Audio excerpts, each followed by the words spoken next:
Now they call you Redman because something happened in your childhood almost, right? Yeah. I was like a real high yellow brother, you know what I'm saying?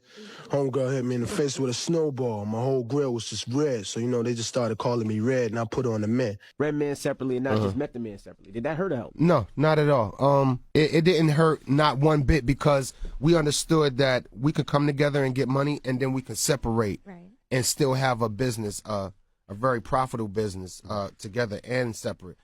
I wish I could have connected with Pac more. I wish that he was here. Both of them was here, actually. I wish Pac was here because I was so interested to see what he could have done for the culture, if I make any sense. I believe that if Pac was here, along with KRS-One collabing, we would have had a hip-hop union by now. When people talk about rappers who changed the game but still don't get the respect they earned, Redman's name needs to be right at the top. From his crazy energy to his sharp lyrics, he brought a style that hit different from everybody else. And then there were the legendary beefs with some of the biggest names in rap. Redman always lived full speed, never switching up or pretending to be somebody he wasn't. His raw talent, gritty style, and fearless attitude made him stand out. But somehow his name still stayed overlooked when fans started naming the greatest rappers ever. This is the full story of how Redman became one of the most respected yet still underrated names in hip-hop history. Reginald Redman Noble was born and raised in Newark, New Jersey, a city known for hard streets and non-stop energy. Growing up there during the 80s was no joke for a young kid trying to survive. Redman described his neighborhood as a place where you had to stay tough every single day. Brick City wasn't some calm suburban block. Families packed houses shoulder to shoulder, while hustlers and gangsters controlled the streets outside. According to Redman, stepping outside meant you always had to be ready to defend yourself. But the streets weren't the only thing that helped shape who he became. It wasn't just the streets shaping Redman either. It was the generation before him too. His father was one of many men from Newark who went off to fight in Vietnam. At the same time, his mother spent more than 30 years working in affirmative action, pushing for better chances and opportunities for people in their community. But as Redman got older, Newark started getting even rougher. Violence kept rising, and the streets turned more dangerous than ever. Outsiders joked about New Jersey being known for carjackings, but Redman said that was small time compared to what was really happening. Murders were happening non-stop. The homicide rate was getting out of control, and Redman saw the chaos up close every day. Things became so wild that violence almost started feeling normal to people in the city. The people around him were caught right in the middle of it too, so he understood that lifestyle because he lived around it constantly. Redman's circle was heavily tied to the streets. His brother and many close friends got caught up in serious trouble, with a lot of them ending up serving 10 to 12 years in prison or even more. Out of everybody he grew up around, Redman was one of the few who avoided that outcome. Even though he stayed around some dangerous situations, deep down, he knew that life wasn't really meant for him. He didn't want to spend his whole life running around stressed, always watching his back. I walked away from Power. Okay. I walked away from Power after the second episode because everybody on the show had to have the jab, and I wasn't with it. So that's what I'm saying. You have to stand your ground. Like, would Power have been a game changer for me? Yes, the money was good. It's a well-known show that could have helped my career, but is my health less important than being on the show? After getting caught up in a few robberies, Redman learned fast that street life came with serious consequences. During one robbery, he decided not to run when things went bad, and that choice almost cost him everything. He got beaten so badly, he ended up hiding underneath a car just to stay safe. That moment hit him hard. After that final situation, he told himself, "This ain't for me." One of the biggest turning points in Redman's life came when his mother kicked him out after finding out he was selling drugs. Back then, he was still young and trying to make fast money, dealing both weed and coke. But once he stepped into the coke game, he got fully caught up in it, and he still remembers the exact moment everything fell apart. He was sitting at the dinner table acting like nothing was wrong wearing a hat even though he already knew his mother hated that at the table. Just like always, she told him to take it off. The second he lifted the hat from his head, the coke he had hidden underneath spilled out everywhere. That was all she needed to see. His mother immediately packed his things and kicked him out right there on the spot. But that wasn't the only time Redman's mother showed how strong she really was. He once shared a story that perfectly showed the kind of pressure their family was living through growing up. Their house had a terrible roach infestation, so bad that people probably wouldn't even believe it unless they saw it for themselves.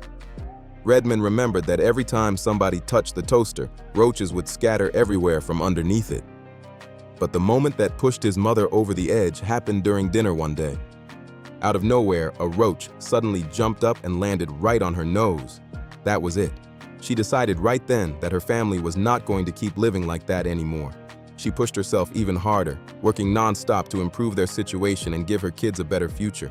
Over here is where I keep, like, stuff I don't use. Like, in my, how you got a shoebox and in your house? Well, I keep that in the kitchen. This is what I call the dollar box. If I need some money, I just run to the dollar box and go get me some bread or some juice, what I need. It comes in handy. You should keep one in the house. Redman always respected her determination, and her strength stayed with him for the rest of his life. Even while getting pulled toward street life, Redman kept feeling connected to music. He started taking rapping seriously around age 16, but everything changed after hearing EPMD's Strictly Business album. I was going to the club to see MC Light. She canceled and EPMD showed up. We were supposed to go back there to talk about an MC. We was back there with Parrish Smith, Eric Sermon, and K Solo. They was rocking. My boy started rocking. E said, yo, let me hear you rock. And I was like, nah, I just DJ. I was cut killer, I had like one rhyme. He pressured me. He was like, yo, let me hear something. And I started spitting, and he said, all right, you coming on stage with us tonight. That record completely flipped a switch in his mind. Redman remembered sitting in his room when the album started playing, and instantly it felt like something clicked inside him. From that moment on, he was fully locked in on music. By 18, he was using the name DJ Cut Killer and performing at parks and house parties across New York and New Jersey. Redman spent hours freestyling over funk and hip-hop instrumentals on vinyl, constantly sharpening his skills and building his style. I was so enthused and amazed that I was on stage. And then they said, yo, this is our new artist, Red. Y'all gonna see him soon. This is the illest part. As E was passing the number to my boy, no, I ain't memorized the area code. I memorized 7 numbers off that note as it was going hand to hand. I kept that locked in, got somewhere where I could write it down. Ain't gonna pressure the man. Waited 2 weeks. Did you call E? No, you know what? I'm gonna call him this week. All right, cool. 3 months went by damn near. At the end of the story, my boy said, yeah, I lost the number. But the name Redman actually came from a wild moment involving a snowball. One day, a girl threw a snowball straight at his face, and when it hit him, his whole grill turned bright red from the impact. After that, people started calling him Red. He liked how it sounded, added man to the end, and just like that, Redman was born. He kept grinding hard, but everything changed once he caught the attention of Eric Sermon from EPMD.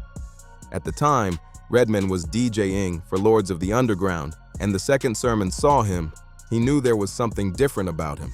Later on, Sermon even said, I knew there was something spectacular about him right off the bat. The two talked the next day, and only a couple months later, Redman packed up his things and moved into Sermon's apartment in Long Island. Remember what I wrote down, had that little piece of paper? Called, didn't get no answer, called again, then I finally reached it. It was like 4 months. And he was like, yo, I've been waiting for you to call. I was so shocked that he said that. I was like, man, because my boy had to know. I was so happy to talk to him. I started crying on me. Living with Eric Sermon completely changed Redman's path. He started traveling on tour with EPMD, doing whatever needed to be done. In the beginning, he handled small jobs and carried bags, but once he started jumping on stage to freestyle, people instantly noticed him. Then came the huge moment in 1990 during an EPMD show in New York. Sermon brought Redman on stage, and Redman took full advantage of the opportunity. He delivered a freestyle that had the crowd losing their minds. He even rapped about himself using every letter of the alphabet from A to Z. showing everybody in the building he was the real deal. That performance changed everything for him. Well, I don't really try to direct the message. Like, I wouldn't get up on a record and be like, okay, tell young kids not to do drugs and not to do that, da-da-da. What I like doing on my album is just talk about what's going on now. You know what I'm saying? Like, putting yourself in situations like, of what you would do, what really goes on in the hood, you know what I'm saying? After that night, Redman officially stepped into the rap game and began creating music under Eric Sermon's mentorship. By 1990, Redman broke out of the underground after featuring on EPMD's Business as Usual. His standout verses proved he could hold his own against the industry's biggest names. In 1992, he dropped his debut, What, the album, a unique blend of heavy funk, reggae, and aggressive delivery. It was a massive success, eventually going gold and earning him the Source's Rap Artist of the Year title. My girl and I broke up maybe 3-4 years ago. I was going through such a divorce that lasted 7 years, 2 years and a half. No fucking, no smoking. Wow. Straight 2 years and a half. And it was the best thing I could have ever done in my life. Celibacy, 2 years and a half. No smoking, 2 years and a half. However, his rise was met with a dangerous feud against MC Hammer. After Redman mocked Hammer's family on his album's intro, he quickly learned that Hammer had serious street ties. While visiting Oakland, Redman and his crew were reportedly chased out of the city by Hammer's associates. Redman later admitted the situation was terrifying, noting they were almost boxed in and had to escape immediately. In 1995, the tension with MC Hammer came to a head on the set of Yo MTV Raps. Hammer confronted Redman directly, warning him never to speak about his mother again. Recognizing Hammer's serious reputation, Redman respectfully backed down with a "yes, sir." Years later, Redman admitted the encounter taught him a valuable lesson about respect and knowing when to de-escalate a situation. Musically, Redman followed his debut with 1994's There Is a Dark Side. Handling most of the production himself, he created a much grittier, more aggressive sound. However, the album's chaotic energy was fueled by Redman's personal struggles and heavy drug use at the time. Despite that dark period, he bounced back in 1996 with Muddy Waters, a project many fans still consider his absolute masterpiece. Muddy Waters became a fan favorite, defined by its raw lyrics and reckless, fun energy on hits like Whatever Man. The album's reach even extended into gaming years later when Do What You Feel featured in GTA, Liberty City Stories. And believe me, I wanted to. I was fighting it. I was fighting. I was sweating. I was in my house going crazy because I lived alone. I was constantly talking to myself, me and God, and we just back and forth. And it cleared out so much distractions. Now my reception is more clear now, and that's basically how the world is turning now. We're feeding the flesh. We're feeding what's good for us, which is not maybe good for the soul and spirit. I was able to control how I move, what I like, what is not good for me. During this era, Redman's influence expanded through his legendary friendship with Method Man and a classic collaboration on Tupac's Got My Mind Made Up. By the late 90s, Redman was a certified top-tier MC. He formed the supergroup Def Squad with Eric Sermon and Keith Murray, releasing El Nino in 1998, and joined the iconic Hard Knock Life tour. His commercial peak arrived in 1999 with Doc's Da Name 2000, which mixed humor with his signature flow to become his first platinum-selling album. Redman and Method Man had chemistry that fans couldn't ignore, and in 1999 they finally gave people what they had been waiting for: a full collab album called Blackout. The project became a huge success and helped turn them into one of the most legendary duos in hip-hop history. And, you know, Meth, my young brother, man, it's like, you know, we understood that we see other crews that broke up and how they broke up and, you know, their money issues, and we promised ourselves we're going to avoid that. And a couple of things to avoid that is not having egos. In 2001, Redman kept the momentum alive with Malpractice, which climbed to number 4 on the Billboard 200 and quickly earned gold status. The album featured major singles like Let's Get Dirty, I Can't Get in Da Club, and Smash Something, showing Redman could still bring crazy energy while keeping his gritty style intact. Around that same time, Redman also started dropping his Illa Will mixtapes through his own label, Gilla House. Artists connected to his crew, including Socrates, Icarus, Ready Rock, and E3, started building buzz under the Gilla House name and expanding Redman's movement even more. Then came one of the most unforgettable episodes in MTV Cribs history. While other rappers were showing off giant mansions, luxury cars, and massive swimming pools, Redman went the complete opposite direction. Instead of renting some flashy mansion for television, he demanded the show film inside his real Staten Island apartment. Small, messy, and completely normal. Years later, Redman revealed MTV had actually lined up expensive homes for him to pretend were his, but he refused to fake his lifestyle just to impress people. If Redman was going to do MTV Cribs, he wanted everything to be completely real. His apartment was so small that the production crew had to be cut down to only 2 people because that was all the space could handle. The episode instantly became legendary. There was no actual doorbell. Visitors had to pinch 2 wires together just to get inside. Redman's cousin, Mr. Cream, was laid out asleep on the floor wrapped in a comforter, making the whole thing feel even more unfiltered and authentic. Everything about the episode felt raw, chaotic, and honest in a way fans had never really seen before on celebrity TV. Nina L. Diaz, MTV's VP of Programming, later called it the most infamous and most talked about episode in the show's history. Even today, hip-hop fans still bring it up as one of the realest moments ever shown on television. Redman's biggest mainstream crossover happened in 2002 when he teamed up with Christina Aguilera on Dirty.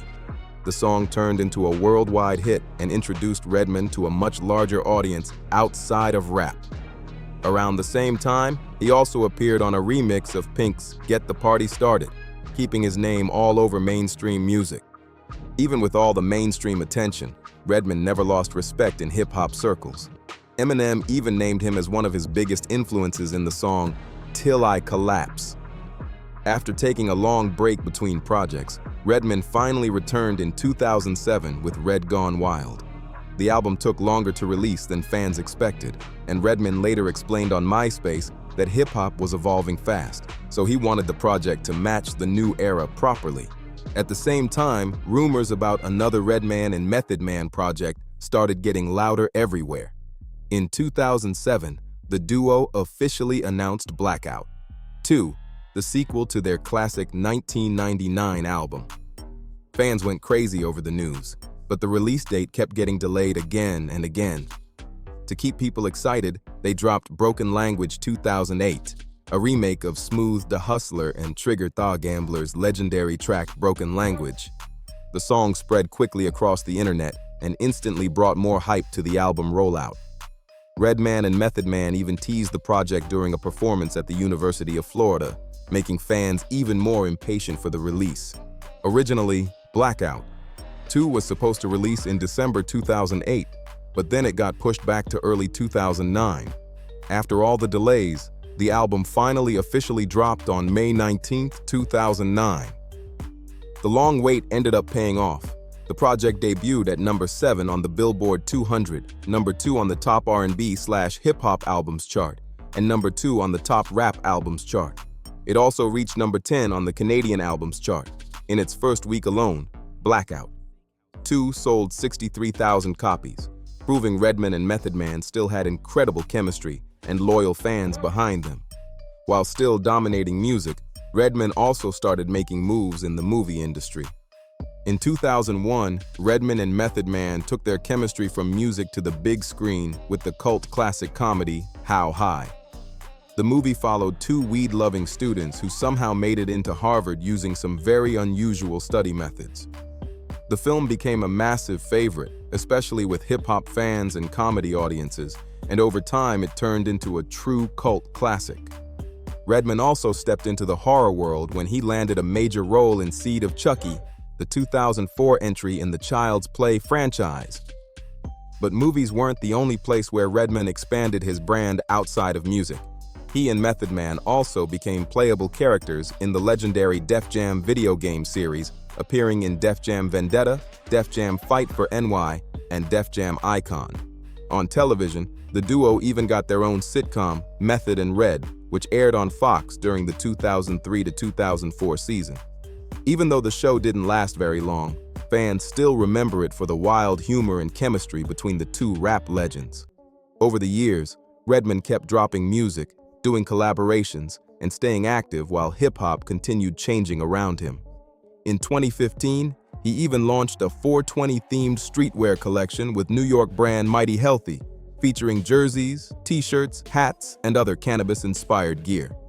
After decades in the rap game, Redman built a career most artists could only dream about. Through music, movies, television, and business moves, he stayed authentic the entire time and earned respect as one of hip-hop's true legends. If you enjoyed this story, make sure to like the video, subscribe to the channel, share this with other hip-hop fans, and drop a comment below with your favorite Redman moment or track.